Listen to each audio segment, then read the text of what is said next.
हमने के साथ में कार्यक्रम किया और ये दीदी के जब दीदी गई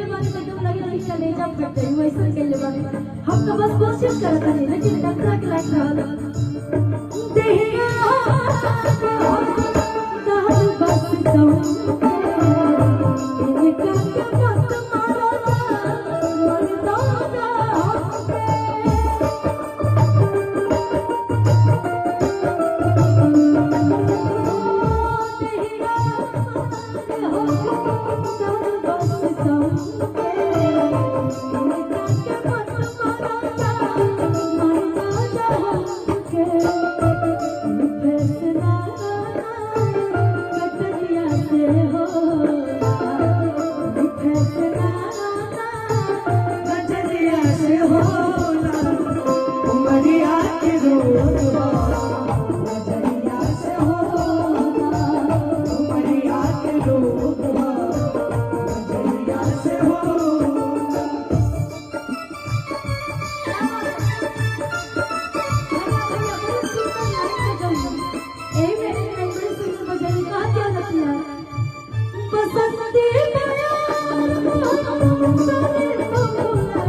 बड़ी सुंदर बात कहा दिया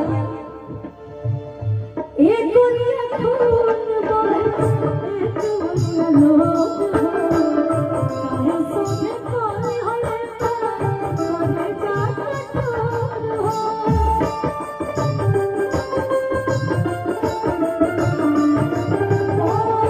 एक दुनिया खून बहे एक दुनिया लोग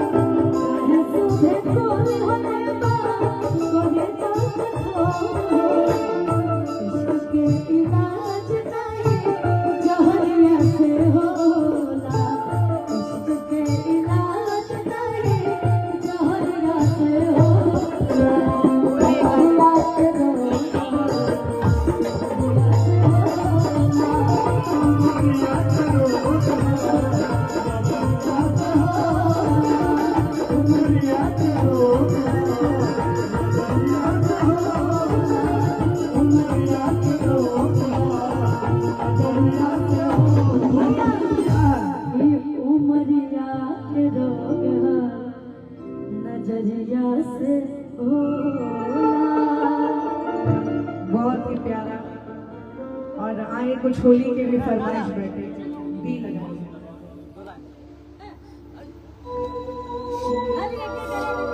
तेरा कितना बजे लगा जा आपको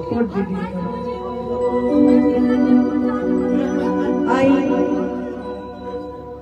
होली आवे वाला बा सबके पहले होली की ढेर सारा बधाई जितना भी लोग मंच पे बाड़े।